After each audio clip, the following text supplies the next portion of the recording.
วันนี้วันพุธที่ 31 ธันวาคม พุทธศักราช 2568 ขึ้น 12 ค่ำเดือนยี่ ปีมะเสง ในปฏิทินจันทรคติครับ เริ่มต้นเช้าวันนี้ด้วยความสงบและเมตตา ตั้งใจทำสิ่งดีด้วยใจที่อ่อนโยนครับ พร้อมแล้วเชิญสวดทำวัดเช้าร่วมกันครับ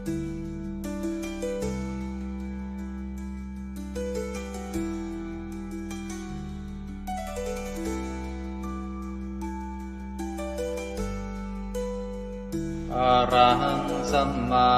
สัมพุทโธภควาพุทธังภควันตังอภิวาเทมิสวากขาโตภควตา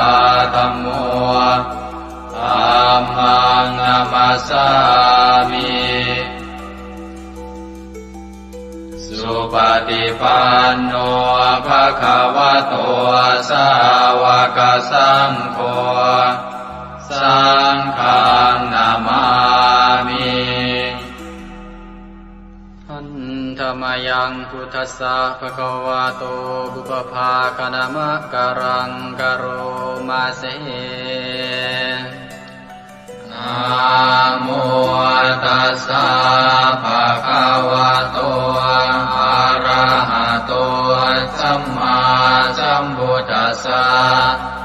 นะโมตัสสะภะคะวะโตอะระหะโตสัมมาสัมพุทธัสสะนะโมตัสสะภะคะวะโต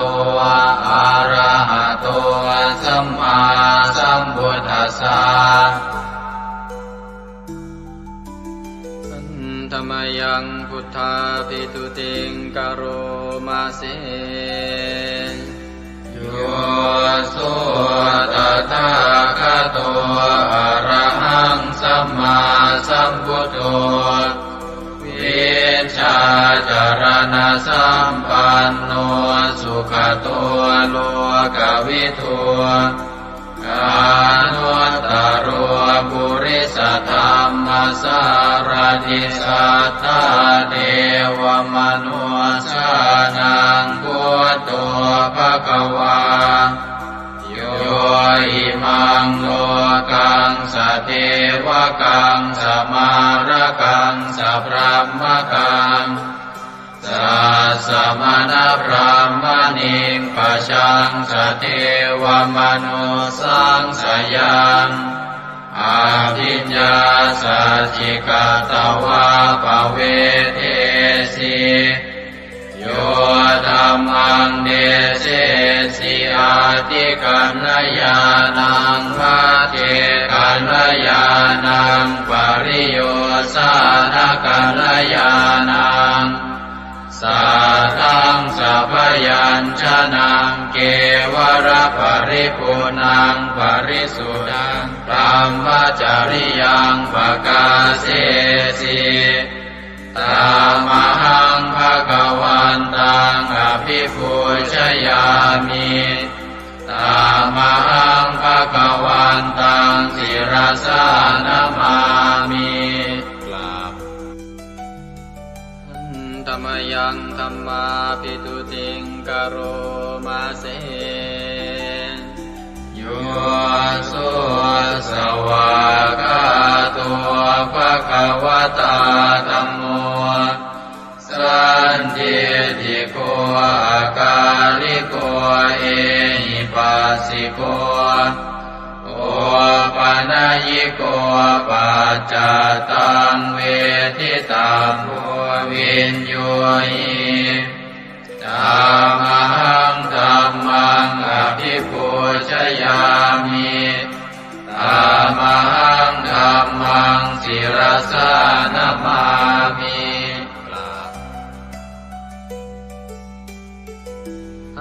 ธรรมยังสังฆาภิตุติงกโรมาเสโยสุปฏิปันโนภะคะวะโตสาว กสังโฆอุชุปฏิปันโนภะคะวะโตสาวกสังโฆญายะปฏิปันโนภะคะวะโตสาวกสังโฆสามีจิปฏิปันโนภะคะวะโตสาวกสังโฆญาติทังจัตตาริปุริสยุคานิอัตถปุริสปุคลาเอสะภะคะวะโตสาวกสังโฆอาหุเนยโยปาหุเนยโยทักขิเนยโยอัญชลิกรณิโยอานุตตรังปุญญเกตังโลกัสสะตามหังสังฆังอภิปูชยามิตามหังสังฆังศิรสานามามิ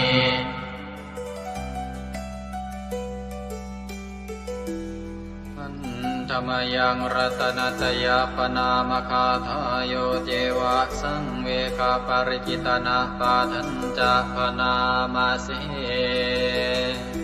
พุทโธสุสุโธกรุณามหันนโวโยจันตสุทาภรยานโลจโนโลกัสสะปะปุปกิเลสขาตโกวันธามิพุทธังอหมาทะเรนตังธัมโมปฏิโพวิยตัสสะสัตตุโนโยมัคคะปะกามตะเพทพินนโกโลกุตโรโยจะตทัตถทิปโนวันธามิธัมมังอหมาทะเรนตังสังโฆสุเกตาภยติเกตาสัญญิโตโยตินาสันโตสุขตานุโปทโกโลลาภหิโนอริโยสุเมตโสวันธามิสังฆังอหมาทะเรนตังอิเจวะเมกันตภิกขุชเนยกังวัตถุตยังวันทยตาภิสังคตังปุญญังมายายังมะมะสะภุปัตถวามาหุนตุเวตัสสะปะภาวสิทธิยาอิทัตตะทาคโตโลเกอุปันโนอะระหังสัมมาสัมพุทโธธัมโมจะเทสิโตนิยานิโกอุปัสสมิโกปรินิพพานิโกสังโฆทัคามิสุขตาภเวทิโตมายันตังธัมมังสุตวาเอวังชนามาชาติปิทุกขาชาราปิทุกขามรณะปิทุกขังโสกปริเทวทุกขโทมานัสสุปายาสาปิทุกขังอาภิเยหิสัมปโยโคทุกโขภิเยหิวิปโยโคทุกโขยามปิชังนรปฏิตังปิทุกขังสังกิเตนะปัญจุปาทานขันธาทุกขาเสยยติทังรูปุปาทานขันโทเวทานุปาทานขันโทสัญญูปาทานขันโทสังขารุปาทานขันโทวิญญาณุปาทานขันโทเยสังปริยายาอารามาโนโสภะคะวาเอวังพะหุลังสาวะเกวิเนติเอวังภาคาจะปนัสสะภะคะวะโต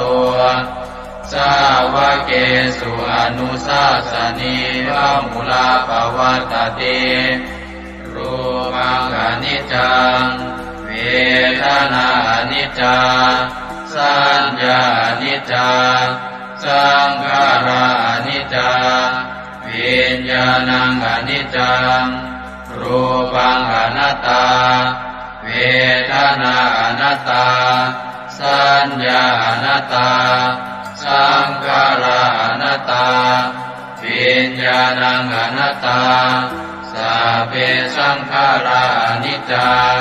สัพเพธัมมาอนัตตาติเตมะยังโอตินามหาชาติยังชารามรณีนาโสเกหิปาริเทเวหิทุเกหิโทมานาเสหิอุปายาเสหิทุกโกตินาทุกขปะเรตากาเภวนามิมัสสะเกวรัสสะทุกขคันทัสสะอันตกิริยาปัญญาเยธาติจิระปะรินิพพุตัมปิตังภคะวันตังสรณังคตาธัมมันจะภิกขุสังฆัญจาตัสสะภะคะวะโตสาสนังยถาสติยะถาปรัมมนัสสิกโรมะอนุปฏิปัชฌามาสาสะโนปฏิปติ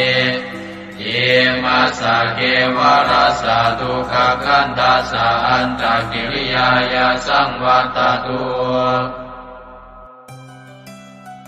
อันธรรมยังอุริสนาทิฏฐานาคาทายโยปนามาเสอิมินาปุญญกัมเมนาอุปัชฌายาคุณุตตราอาจาริโยปการาจามาตาปิตาจยาตกาสุริโยจันติมาราชาคุณวันตานราปิจาพรหมมาราชอินทราจาโลกาภาราชเทวตายาโมมิตามนุสสาจามัจจตาเวลิกาปิจาสัพเพสัตตาสุขิโหนตุปุญญานิปกตานิเมสุขังจติวิทังเตตุกิปังปาเปตโวมะตังอิมินาปุญญกัมเมนาอิมินาอุทิเสนาจาเยปะหังสุรเพเจวาตันุปาทานาเชตนังเยสันตาเนหินาธัมมายาวานิปานโตมะมังนาสันตุสัพพทาเยวายะถาชาโตภเวภเวอุชุจิตังสติปัญญาสันเลโกวิริยัมหินามาลาลาพันตุโนกาสังกาตุนจาวิริเยสุเมพุทธาทิปาวโรนาโทธัมโมนาโทวรุตตโมนาโทปัจเจกพุทโธจาสังโฆนาโทตโรมะมังเอโสตมานุภาเวนะมาโลกาสังลาพันตุมายาเทวตาสันทิวิหารวาสินีทุเปกะเรโวทิกะเรตาหิงตาหิง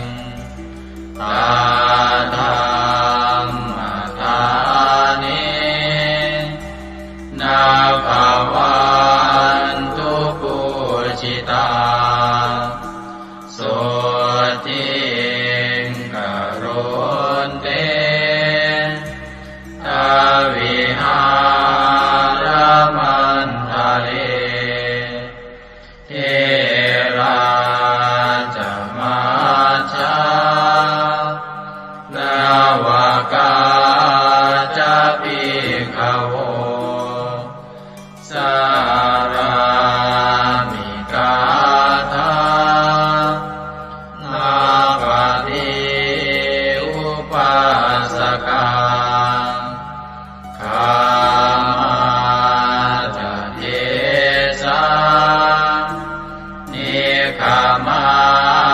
จาอิสราสัพพานาภูตา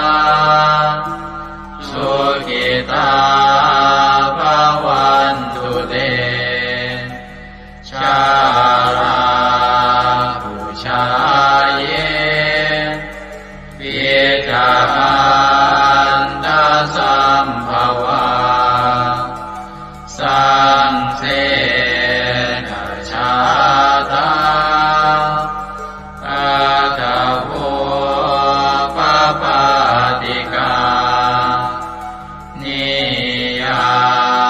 นิกังตัมมาวารังปฏิจจเตสัพเพปิทุกขาสักการนตุสังขยังทาตุจิรังสตังธัมโมธัมมัทธาราจะปุคลาสังโฆโมตุสมาโควาอัตตายาจาหิตายาจาอาเม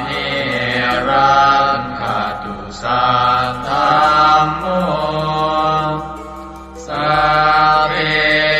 ปิธัมมาจาริโนพุทธิงสัมปาปุเนยยามะ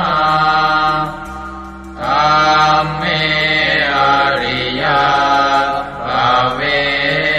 ทิเตสัพเพ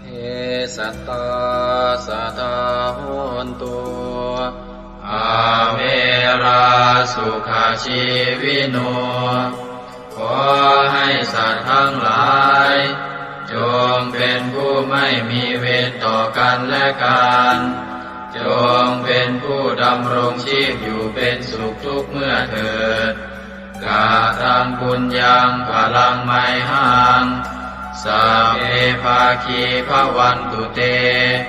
ขอให้สัตว์ทั้งสิ้นนั้นจงเป็นผู้มีส่วนได้เสวยผลบุญการที่ข้าพเจ้าได้บำเพ็ญแล้วนั้นเถิด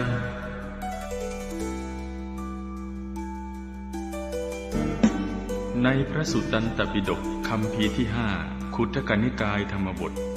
ได้เล่าเรื่องสมเด็จพระสัมมาสัมพุทธเจ้าทรงรับสั่งให้พระอานนท์ไปสวดรัตนสูตรช่วยให้เมืองไผ่สาลีพ้นภัยพิบัติทั้ง3ประการอันเกิดจากโรคภัยอมนุษยภัยและเศรษฐกิจเสียหายให้อันตรธานหายไปเราทั้งหลายโปรดตั้งใจประกอบไปด้วยเมตตาความปรารถนาดี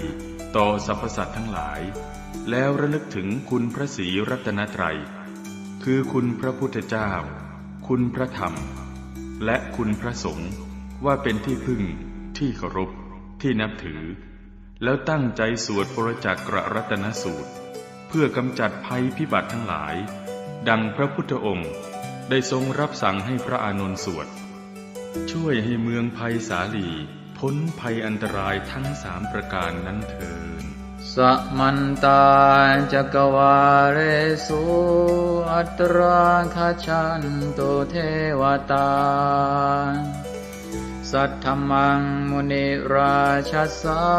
สุนันโตสักขโมคทาสักเคกาเมจารูเปคิริสิขารตเตจันตาเลเควิมาเนทิเปรัเทจะคาเมตารุวนาคหเนเคหาวัตุมมิเกเตภุมมาจยันโตเทวาชลทลวิสเมยัคขคันธัมพนาคัง ติทันตาสันติเกยังมุนิวรวจนังสาทโวเมสุนันโตธัมมสวนาคาโลอะยัมภทันตาธัมมสวนาคาโลอะยัมภทันตาธัมมสวนาคาโลอะยัมภทันตานะโมเมพุทธเถชะสารตนะตยสัมมิกาเตชะปะเทติปะเทเทวานารายะปรเมสุราเทติพรหมาชะอินทาชะจตุโลกาธัมเมระกะกาสมุทธาภูตุงคังคาจะสังรัมมะชัยยะปะเทติภวันตุเตชัยชัยทรณิทรณิอุตติอุตตินาทินาทิชัยชัยพระโกนละตนละนิไทยนิไรไทยเสนาเมรุราชพุนโนราชิชัยชัยธรรมิระโสปินาเจตนาจิปิสัจพุทธจาริชัยชัยตุนิมิตาโลกิชัยชัยปิงกิตุตาสานะมุขจาชัยชัยวารุณโมทัสสะชัยชัยจัมปาทินาคตุลสันโตชัยชัยทัจจกุณตุรงสุขระโพชงสิหาเปียกติปาชัยชัยวารุณโมคายาตราจิตจิตเสนาเรปุณโสติโนระเดชัยชัยสุขาสุขาสิวิชัยชัยทรณิตาเนคตาสุชัยยาชัยชัยทรณิสันติสัตตาชัยชัยมังคารารัญญาภวะเกชัยชัยวารุณยาเกชัยชัยรักเทสุรภูชเตชะชัยชัยพรหมเมทัตนาชัยชัยราชาธิราชาชัยชัยชัยปัตตเวงสาปังชัยชัยวรหันตาปัจเจกตุสัตตาวังชัยชัยมเหสุโรหะโรหะริงเทวาชัยชัยพรหมาสุราโคชัยชัยนาโควิรุณภโควิโรปโคจันทิมาระวินโตจะเวนะเตยโยจะกุเวโรวรุโนทิตาคิวาโยจะปาจุโนกุมารโรสัตรตะโกอัตารตมหาเทวาทิติตาปัสสะทโยอิเสโนสาวกตาปัจฉัยยราโมปวันตุเตเดยธรรมโมจะสังโฆจะสัสสะปาโลจะชัยยะทังเอเตนะชัยยะเตเตนะชัยยะโสติปวันตุเตเตนะพุทธเตเตนะโหตุเตชัยมังคารังชโยติพุทธสัจจิริมโตอายัมมารัตจตาติมโตปราชโยโคสยัมโมติมันเดปโมติตาชัยยะตถาพรหมกนามเหสิโรชโยปิพุทธสัจจิริมโตอายัมมารัตจปาติมโตปราชโยโคสยัมโม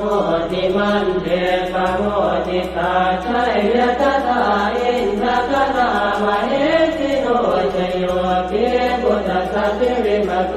อายัมมารัตจปาติมโตปราชโยโคสยัมโมติมันเดปโมติตาชัยยะตถาเทวกนามเหสิโรชโยปิพุทธสัจจิริมโตอายัมมารัตจปาติมโตปราชโยโคสยัมโมติมันเดปโมติตาชัยยะตถาสุปันนคนามเหสิโรชโยปิพุทธสัจจิริมโตอายัมมา มารัตจักปาติมาโตปราชโยอุโกชยัมโมติมันเดปโมติตาชัยยะทานากัตตามเหติโนตโยภิพุทธะเทมาโตอายัมมารัตจักปาติมาโตปราชโยอุโกชยัมโมติมันเดปโมติตาชัยยะทาสัพพะมะกะนามเหติโนตยัมโตโพธิยาโมเรสักยานังนันติวัตตโนเอวังตวังวิจโยโหหิจยาสุจยมังคะเลอปราชิตปัลลังเจติเตปะทวิปุคะเลอภิเศษเจสะภะพุทธานังอังคัปปะโตปะโมทะเทสุนันทตังสุมังคลังสุปะปะตังสุโหติตังสุขโนสุโมโหตัวจตุเยสังพรหมจาริโสปะทัสสินังกายกัมมังวาจากัมมังปะทัสสินังปะทัสสินังมโนกัมมังปณิทิเตปะทัสสินาปะทัสสินานิกัตตวานรกันตาเจปะทัสสิเมเตอัตรัตถสุขิตาเวรุณาพุทธศาสเนอโรคาสุขิตาโหตัสสะสัพเพหิยะเทปิสุนันตัวโตโตเยเทวาสมิทาเนอติกตาติกายุกาสกาโหตัวสุขิตาโหตัวสัพพตารักขันตัวสัพพตาตารักขันตัวจิตสัสสนังยาคาติปัฏนาเตตัสสะเวทุเรนตัวมโนรัตายุตกาเลภวัตสันตุวัสสังวัสสะลาโรคาจุปัตตวะเตทานิวาเรนโจจัสสะปตากายสุขังเกติสุขังวรันตุยัสสะโพชังโพสติสังขาโตธัมมานังวิจโยตถาวิริยังปิติปัสสัตติโพชังคาจัตถาปะเรสมานุเปกขโพชังคาสัตเตเตสวะราตินามุนินาสัมมตัคขาตาภาวิตาภุริกตาสังวัตตันติอภิญญายนิพพานายจักโพธิยาเอเตนะสัตวัตเตนะโสติเตโหตุสัพพทาเอกสมิงสมเยนะโสโมคันลานันจักสสปังกิลาเนทุกิเตทิสวาโพชังเกตตะเตสยิเตจะตังอภินันทิตวาโรกามุจิงสุตังคะเนเอเตนะสัจวัตเตนะโสติเตโหตุสัพพทาเอกตาธัมมราชาปิเกลันเยนาภิปิริโตจนทันเจเรนะตันเยวะปนาเปตวานัสสาธรังสัมโมทิตวาจาปาทาสัมภาวตาสิกานะโสเอเตนะสัจวัตเตนะโสติเตโหตุสัพพทาปะหินาเตจาปาทาตินันนังติมเหสินังมาคาหัตกิเลสาวปัตตานุปัสสิธรรมตังเอเตนะสัจวัตเตนะโสติเตโหตุสัพพทายันทุนนิมิตตังอวมังคลันจะโยตามนาโพสกุณาสสัตโตปาปังคโหตัวสุปินังอาการตังพุทธานุภาเวนะวินาสเมนตุยันตุนนิมิตตังอวมังคลันจะโยตามนาโพสกุณาสสัตโตปาปังคโหตัวสุปินังอาการตังธัมมานุภาเวนะวินาสเมนตุยันตุนิมิตตังอวมังคลันจะโยตามนาโพสกุณาสสัตโตปาปังคโหตุ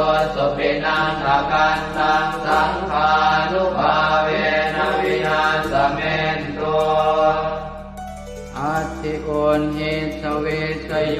ธัมโมโลเกอนุตตโร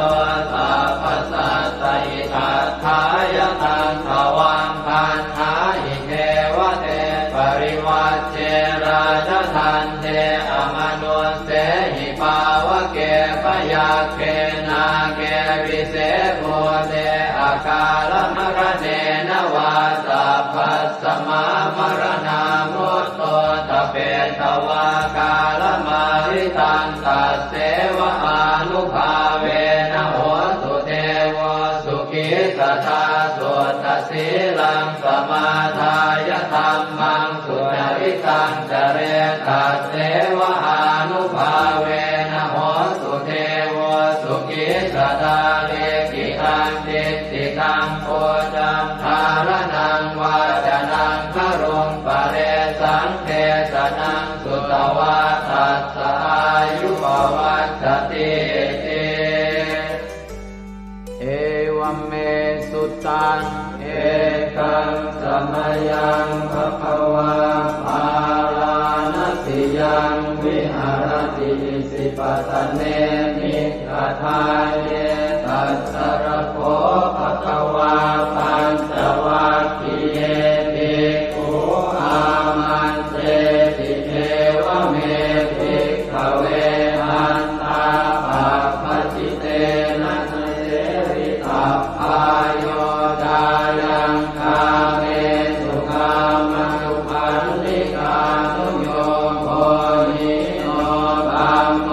โพธุตนิโกอนาริโยอนัตถสันติโตโย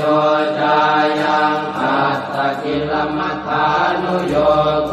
ตุโกอนาริโยอนัตถสันติโตเอเตเตภิกขเวอุโภอันเตอนุธัมมมัชฌิมาปฏิปทาตถาคเตนะอภิสัมพุทธาจักขุกรณีญาณกรณีอุปสมายะอภิญญายะสัมโพธายะนิพพานายะสังวัตติกตมาจัสสะภิกขเวมัชฌิมาปฏิปทาตถาคเตนะอภิสัมพุทธาจักขุกรณีญาณกรณีอุปสมายะอภิญญายะสัมโพธายะนิพพานายะสังวัตติกายเมวะอริโยอัตถังกิโกมัคโคเสยติหังสัมมาเอติสัมมาสังกัปโปสัมมาวาจาสัมมากัมมันโตสัมมาอาชีวะสัมมาวายาโมสัมมาสติสัมมาสมาธิอายังโกสาภิกขเวมัชฌิมาปฏิปทาตถาคเตนะอภิสัมพุทธาจักขุกรณีญาณกรณีอุปสมายะอภิญญายะสัมโพธายะนิพพานายะสังวัตติทังโสปนภิกขเวทุกขังอริยสัจจังชาติปิทุกขาจราปิทุกขามรณะปิทุกขังโสตปริเทวทุกขโทมนัสสุปายาสาปิทุกขาอัปปิเยหิสัมปโยโคทุกขปิเยหิวิปปโยโคทุกขยังปิขังนาปฏิตังปิทุกขังสังเกนะปัจจุบาลานังขันธาทุกขาอิทังโคปนภิกขเวทุกขสมุทัยโยอริยสัจจังญายังตัณหาโปโนภวิกานันทิราคะปะทาตัตตระอัตตราภินันทิเนเสยติทังกามตัณหาภวตัณหาวิภวตัณหาอิทังโคปนภิกขเวทุกขนิโรธอริยสัจจังโยตัสสะเยวตัณหายะเสสวิราคะนิโรธจาโคปฏิจิตาโคมุติ ปิอนาลโยอิทังโขปนภิกขเวทุกขนิโรธคามินีปฏิปทาอริยสัจจังอายันเมวะอริโยอาทังกิโยมาโคเสยติอังสัมมาทิฏฐิสัมมาสังกัปโปสัมมาวาจาสัมมากัมมันโตสัมมาอาชีวะสัมมาวายาโมสัมมาสติสัมมาสมาธิทังโตกังอริยสัจจันติเมภิกขเวโภเปอนันโนสุเตสุตังเมสุจักขุงอุทธปาทิญาณังอุทธปาทิปัญญาอุทธปาทิเวทชาอุทธปาทิอาโลโกอุทธปาทิตังโขปนิทังโก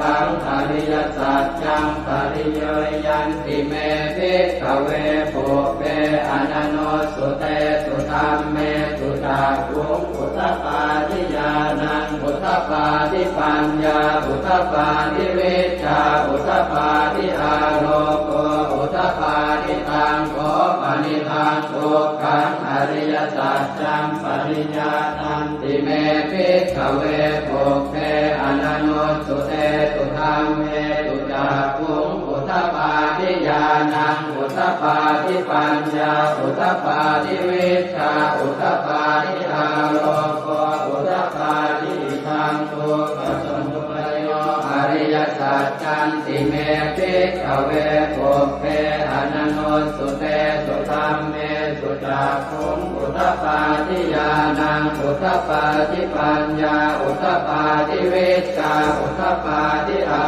โลโกอุทธปาทิตังโขปนิทังทุกขสมุทัยโยอริยสัจจังปมาตา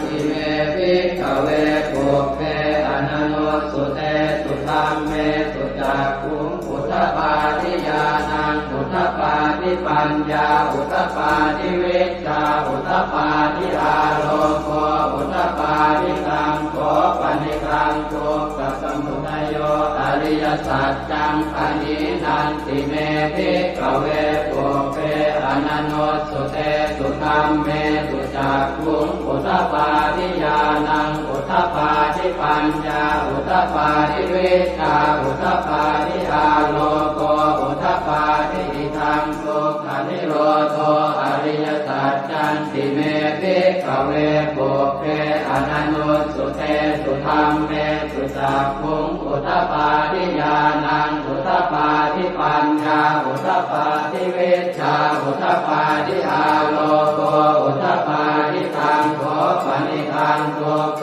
นิโรโธอริยสัจจังสัจจิกาตาพันติเมภิกขเวโภเปอนันโนสุเตสุธัมเมสุจักขุงอุทธปาทิญาณังอุทธปาทิปัญญาอุทธปาทิเวชชาอุทธปาทิอาโลโกอุทธปาทิตังโขปนิทังทุกขนิโรโธอริยสัจจังสัจจิกตังติเมภิกขเวโภเปอนันโนสุเตสุธัมเมสุจักขุงอุทธปาทิญาณังอุทธปาทิปัญญาอุทธปาทิเวชชาอุทธปาทิอาโลโกอุทธปาทิทังทุกขนิโรธคามินีปฏิปทาอริยสัจจันติเมภิกขเวโภเปอนันโนสุเตสุธัมเมสุจักขุงอุทธปาทิญาณังอุทธปาทิปัญญาอุทธปาทิเวชชาอุทธปาทิอาโลโกอุทธปาทิตังโขปนิทังทุกขนิโรธคามินีปฏิปทาอริยสัจจังภาเวตพันติเมภิกขเวโภเปอนันโนสุเตสุธัมเมสุจักขุงอุทธปาทิญาณังอุทธปาทิปัญญาอุทธปาทิเวชชาอุทธปาทิอาโลโกอุทธปาทิตังโขปนิทังทุกขนิโรธคามินีปฏิปทาอริยสัจจังภาวิทันติเมภิกขเวโภเปอนันโนสุเตสุธัมเมสุจักขุงอุทธปาทิญาณังอุทธปาทิปัญญาอุทธปาทิเวชชาอุทธปาทิอาโลโกอุทธปาทิชาวกิ มีวังจะเมภิกขเวอิเมสุจตุสุอริยสัจเจสุเอวันติปริวัตตังภวาตสาการังยถาภูตังญาณทัสสนังนักสุวิสุทธังอโหสิเนวตาวาหังภิกขเวสเทวเกโรเกสมาระเกสธรรมเกสัสสมณธรรมนิยาปัจจายสเทวมนุสสายอนุตตรังสัมมาสัมโพธิอภิสัมพุทโธปัญจัญญาสิงจโตจะโพเมภิกขเวอิเมสุจโตสุอริยสัจเจสุเอวันติปริวัตตังภวาทสาการังยถาภูตังญาณทัสสนังสุวิสุทธังอโหสิอัฏฐาหังภิกขเวสเทวเกโรเกสมาระเกสธรรมเกสัสสมณธรรมนิยาปัจจายสเทวมนุสสายานุตตรังสัมมาสัมโพ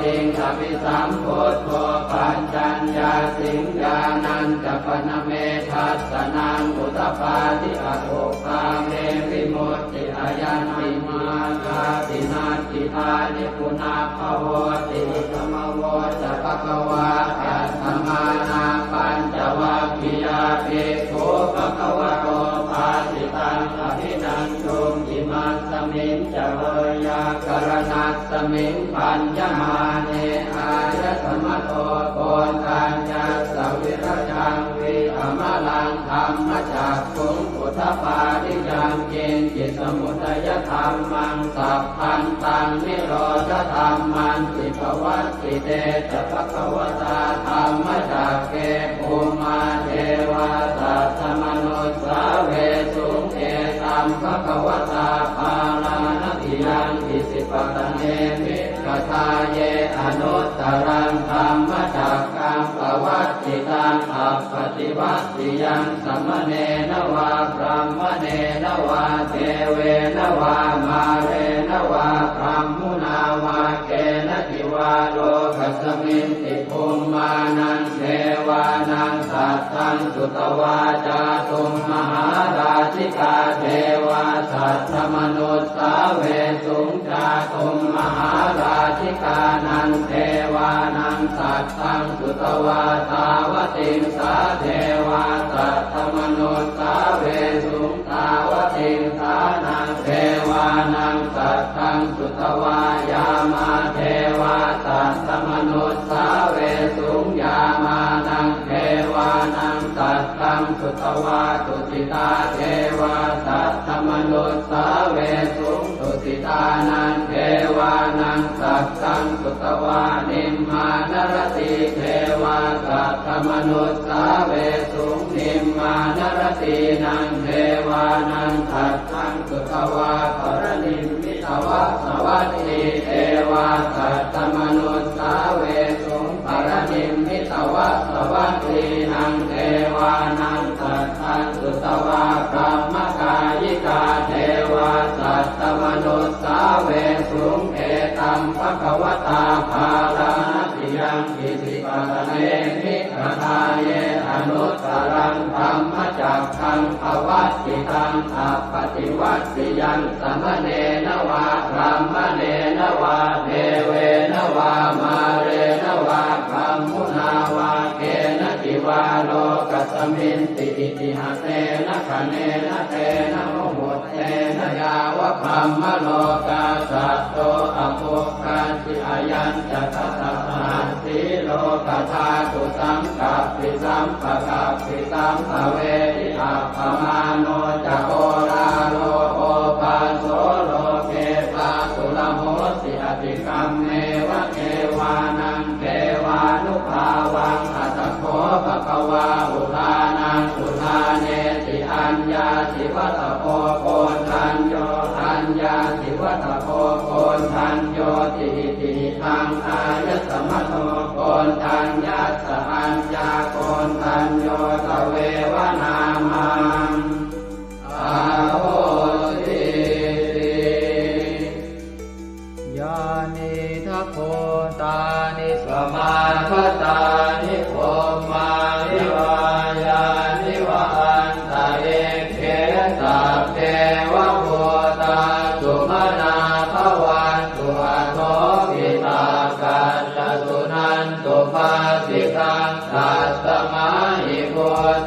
นิสาเว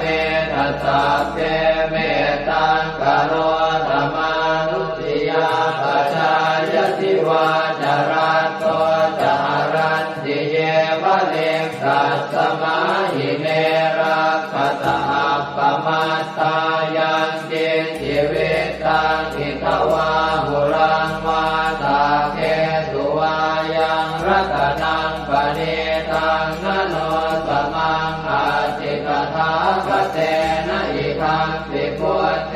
รัตนังปณิตังเอเตนะสัจเจนะสุวัตติโหสุขยังวิราคังอมตังปณิตังยตาจักขาสักขยมิสมาหิโตนะเตนะธรรมเมนะสมาธิจิตติตังปิตังเมรัตนังปณิตังเอเตนะสัจเจนะสุวัตติโหสุยัมพุทธเตโสปริวันนะเยสุติงกมาธิมานันตริกัญญมาหุสมาธินาเตนะสโมนะเว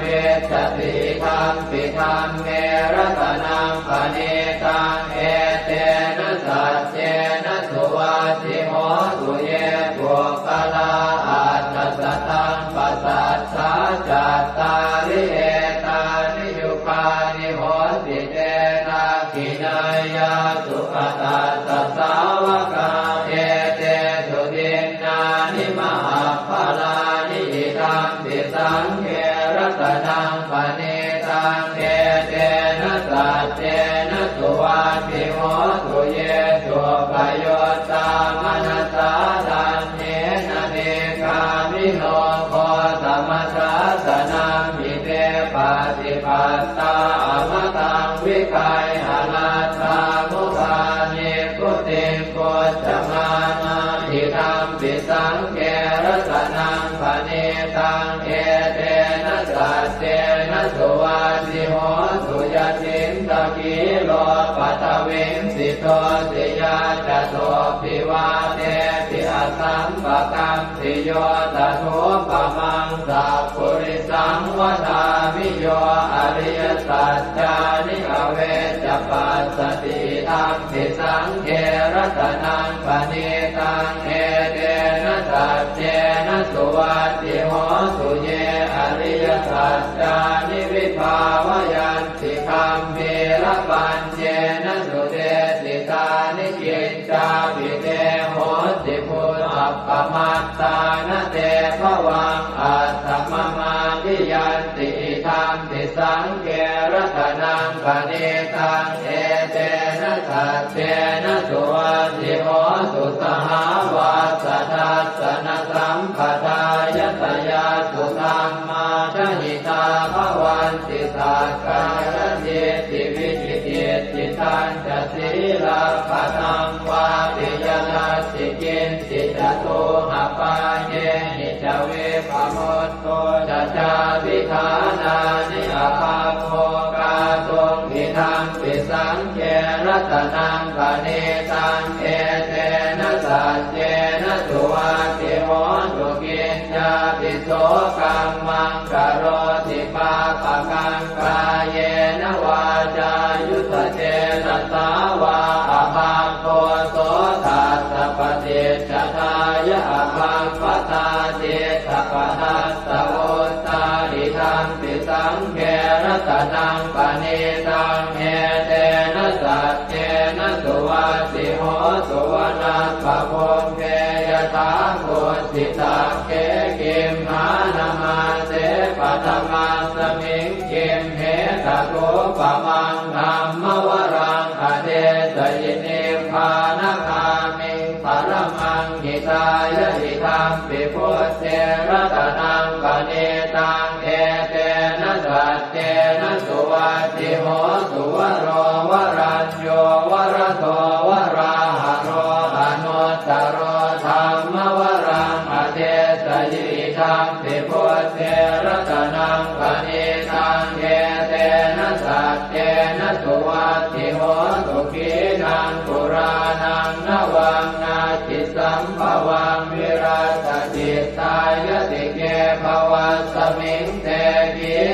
ทิจาอวิรุณนิชันธาเนพันติจิรายถายังปฏิโพธิทังปิสังเกรัตนังอเนตังเอเตนะสัจเจนะสุวัตติโหตุญาเนทัพโพธานิสมาคตานิพรหมานิวายานิวะอันตะเลเขตถาคตังเทวมนุสสโพธิตังพุทธังนามัสสามะสุวัตติโหตุญานิทัพโพธานิสมาคตานิพรหมานิวายานิวะอันตะเลเขตถาคตังเทวมนุสสโพธิตังธัมมังนามัสสามะสุวัตติโหตุญานิทัพโพธานิสมาคตานิพรหมานิวายานิวะอันตะเลเขตถาคตังเทวมนุสสโพธิตังสังฆังนามัสสามะสุวัตติโหตุกรณียมัตถกุศเลนะยันตังขันตังคาทังอภิสเมตสัพโพอุโชตสุโชตสุวโช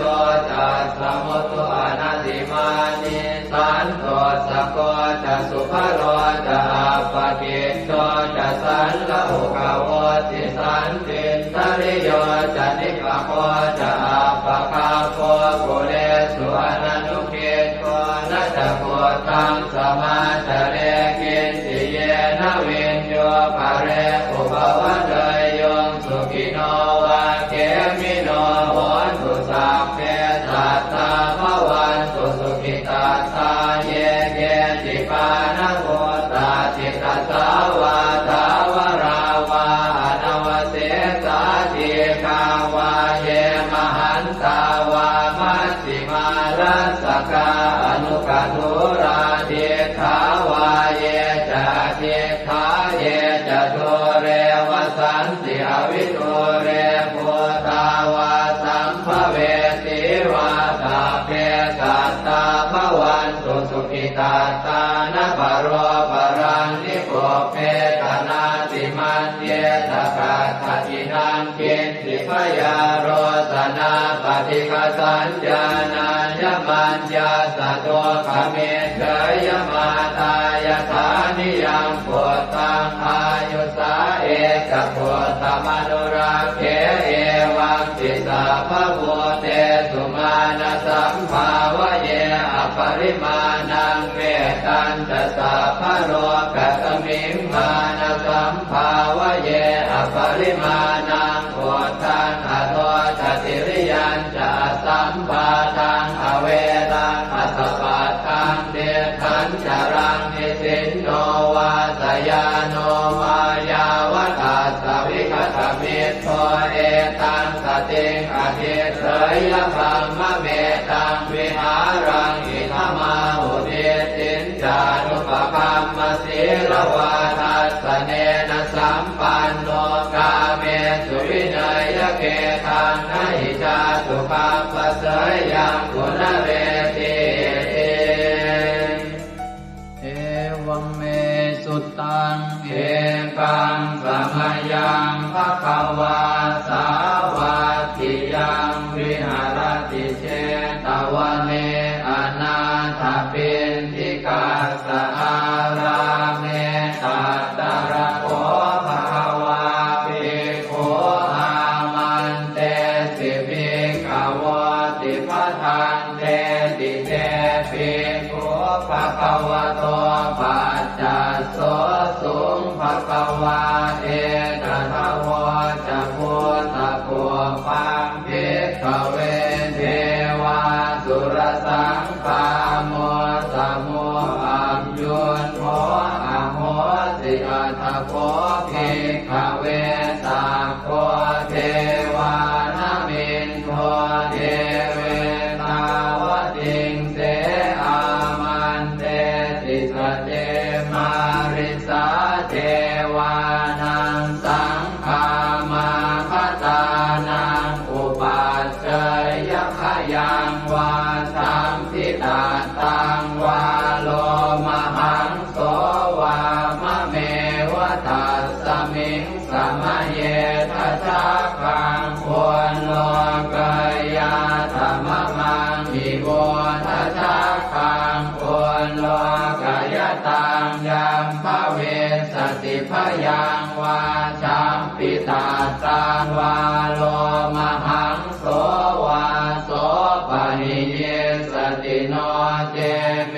ทัสสะคังควรโลกายาธาตปัจจาปฏิสัทเทวราชาสัทธะคังควรโลกายาธาปัจจาปฏิสหิโวเทวราชาสัทธะคังควรโลกายตังยัมภเวสติพยังวาชัมปิตาตังวาโลมหังโสวาโสปะหิเยสติโนเจปัจจาปฏิสเทวราชาสัทธะคังควรโลกายาธาตวโรนัสสะเท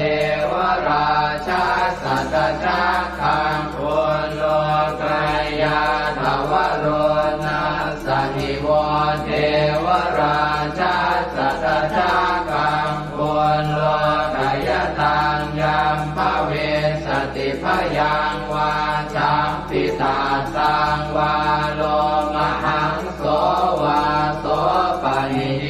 สติโนเจวโรนัสสะเทวราชาสัทธะคังควรโลกายาธาตอิสานาสะเทวราชาสัทธะคังควรโลกายาธาอิสานาสหิโมเทวราชาสัทธะคังควรโลกายตังยัมภเวสติพยังวาชัมปิตาตังวาโลมหังโสวาโสปะหิเยสติติตังโอปะนาภิกขเวสักกัสสวะเจวะนามินทาสัทธะคังควรโลกายตังปัจจาปฏิสวะเทวราชาสัทธะคังควรโลกายตังวโรนัสสวะเทวราชาสัทธะคังควรโลกายตังอิสานาสวะเทวราชาสัทธะคังควรโลกายตังยัมภเวสติพยังวาชัมปิตาตังวาโลมหังโสวาโสปะหิเยทาปิโนปิปะหิเยหังกิสะเหตุสักโคหิภิกขเวเทวานะเมนโทอเวตาราโมอเวตาโทโสอเวตาโมโหปิรุนาภิอุตตราสิปะลาเยติอาหันจะโพภิกขเวเอวังวะทามิสเจตุมหากังเอกขเวอารัญญปตานังวาโลภโม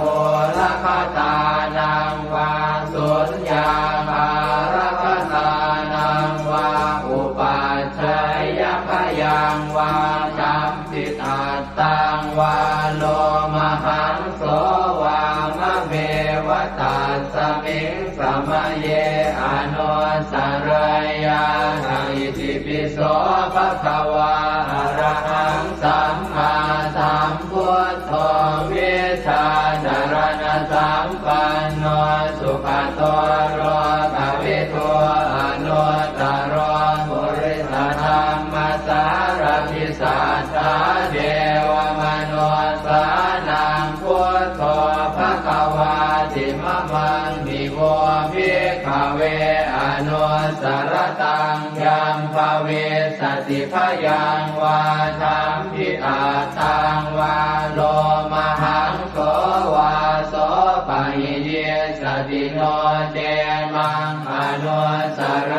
ยาธาตธรรมังอนุสรยาทัสสวาคาโตภะคะวตาธัม สันติติโกอาการิโกเอหิปัสสิโกโอปนัยโกปัจจตังเวทิตาโกเวนโยหิติธัมมังนิโวภิกขเวอนุสรตังยัมภเวสติพยังวาสัมปิตาตังวาโรมหังโสวาโสปะหิสติโนเตธัมมังอนุสรยาตถาตังขังอนุสรยาตสุปฏิปันโนภะคะวะโตสาวกสังโฆพุทธุปฏิปันโนภะคะวะโตสาวกสังโฆญาญาปฏิปันโนภะคะวะโตสาวกสังโฆสามีจิปฏิปันโนภะคะวะโตสาวกสังโฆยะติทานจัตตาริปุริสายุคานิอัตถปุริสปุคลาเอตภะคะวะโตสาวกสังโฆอาหุนายโยปาหุนายโยทักขินายโยอัญชริกรณิโยอนุตตรังปุญญเขตังโลกัสสติสังฆังนิโวภิกขเวอนุสรตังยัมภเวสติพยังวาสัมปิตาตังวาโลมหังโสวาโสปะหิสติตังกิสสะเหตุตถาคตหิภิกขเวอรหังสัมมาสัมพุทโธเวตราโอเวตโตโสเวตโมโหอภิโรอาชัมเทอนุสราเสอปาราเยติธรรมโวจะภาควาอิตังวัตตวานสุภโสยะถาอารังเอตถาวจะสัทธาอารัญเยโรกโมเรวาสุญญาคาเรวะภิกขวะอนุสเรตสัมโพธังพยังตุมหากโนติยาโนเทพุทธังสรยาชโลกเจตังสราสพังอาธรรมังสรยาธนิยานิกังสุเทจิตังโนเจธัมมังสรยาธนิยานิกังสุเทจิตังอัตถสังฆังสรยาธปุญญเขตังอนุสรังเอวังพุทธังสรันตานังธัมมังสังฆังจะภิกขวะพยังวาสัมภิตาตังวาโลมหังโสรหิสติเตเวปัสเสสนมาตุจักขุมาตาสสิเรมโตสิกิสปินามาตุสัพพะโพธานุกัมปิโนเวสะโพธนามาตุนะหาตกาสัตตปัสสิโนนามาตุกะปุสันทัสสมานเสนาปมาทิโนโพนาคมนาสนามาตุพระมนาสวุสีมโตกาสปัสสนามาตุเวปโมตัสสะสัพพะเทอังเกรสัสสนามาตุสักกายโพตัสสะติเรมโตโยอิมังธัมมะมะเทเสสิสัพพะทุกขาปโนทนังเยจาภิเนพุทธาโรเกยถาภูตังวิปัสสิสุงเต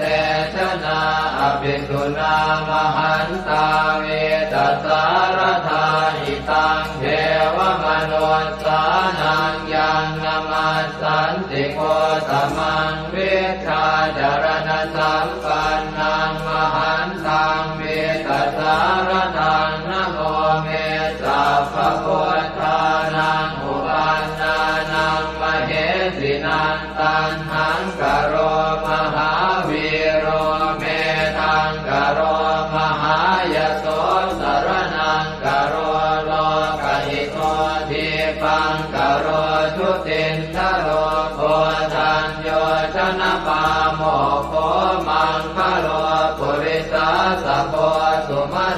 สุมาโน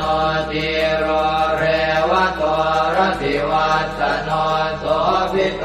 คุณสัมปันโนอโนมัสสิชโนตโมปัทุโมโลกปัจโจโตนารโตวรสารถิปัทุโมตโรสัตตสารโรสุเมโตอัปปติโกภโลสุชาโตสัพพโลกาโคปิยทัสสินาราสโมอัตตทัสสิการุณิโก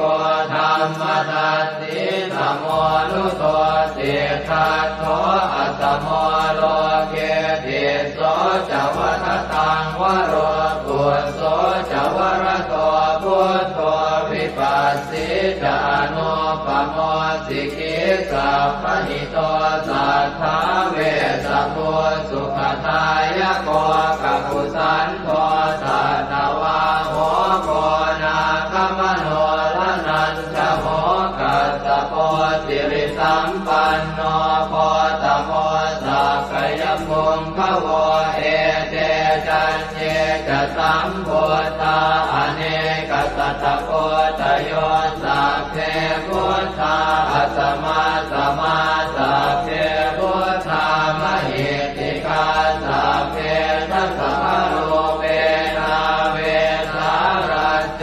อุปาคตาสัพเพเตปฏิชานันติอาสะพันธานโมตตมังสีหนาทังทันเตเตปริสาสุวิสารตาพรหมจักกังภวัตเตติโลเกอัปปติวัตติยังอุเปกาพุทธธรรมเมหิอัตถารถินายกาภวัตติสลักขโนเป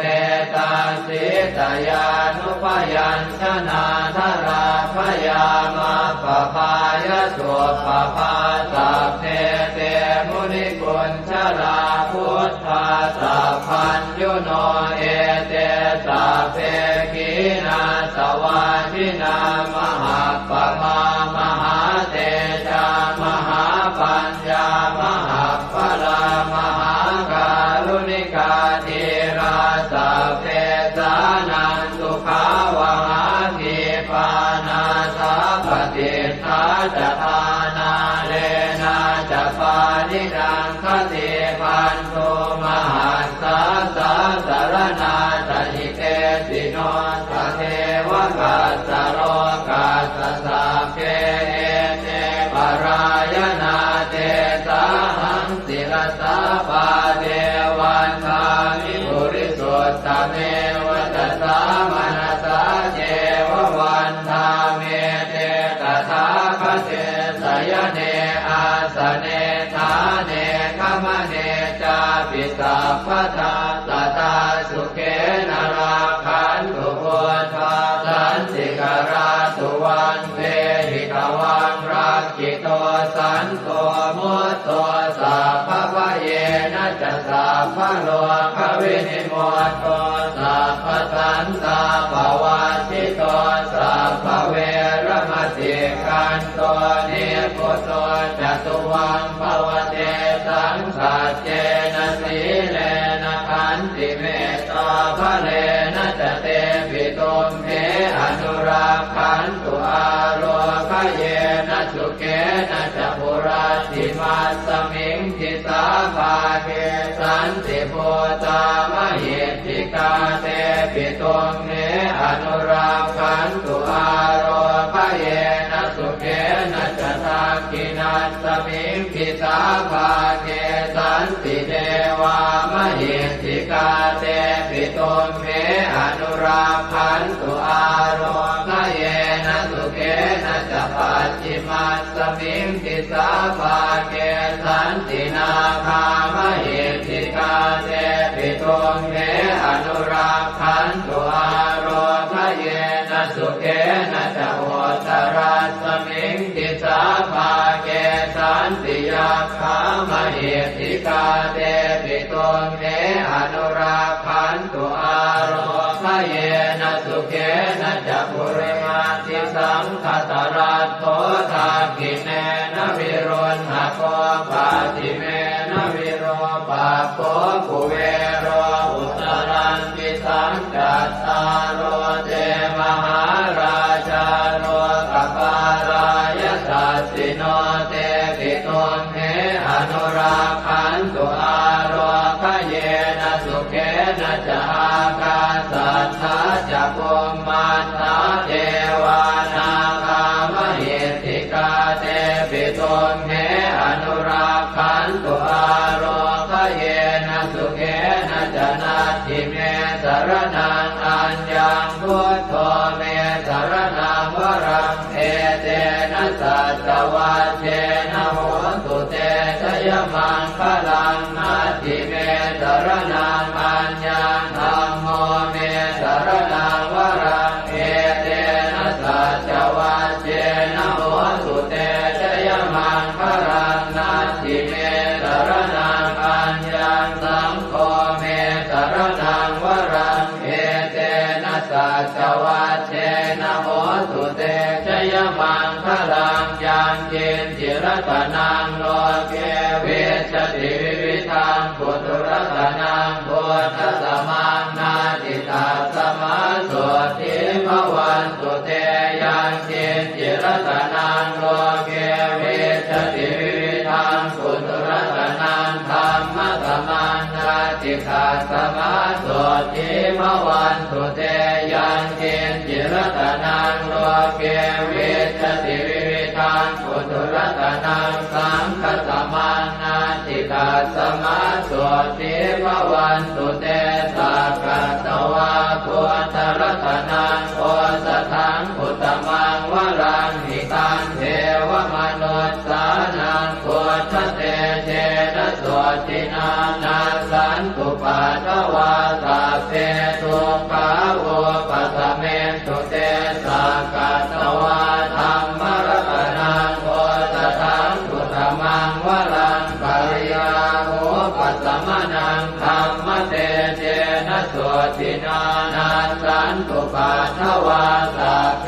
พยาโวปัสสเมตุเตสักกตวาสังฆรัตนังโอสถังอุตมังวรังอาหุนายยังปาหุนายยังสังฆเตเจนะโสตินานาสันตุปัฏฐวาสัพเพโรคาโวปัสสเมตุเตสัพเพติโยวิวัชชันตุสัพพะโรโควินาศตุมาเตภวัตวันตรายโยสุขิติกายุโกภวะอภิวาทนาสิริสนิจังวุฒาปจายโนจัตตารโอธรรมาวัฏันติอายุวันโนสุขังภลัง วันนี้วันอาทิตย์ที่ 30 พฤศจิกายน พุทธศักราช 2568 ขึ้น 10 ค่ำเดือนอ้ายใน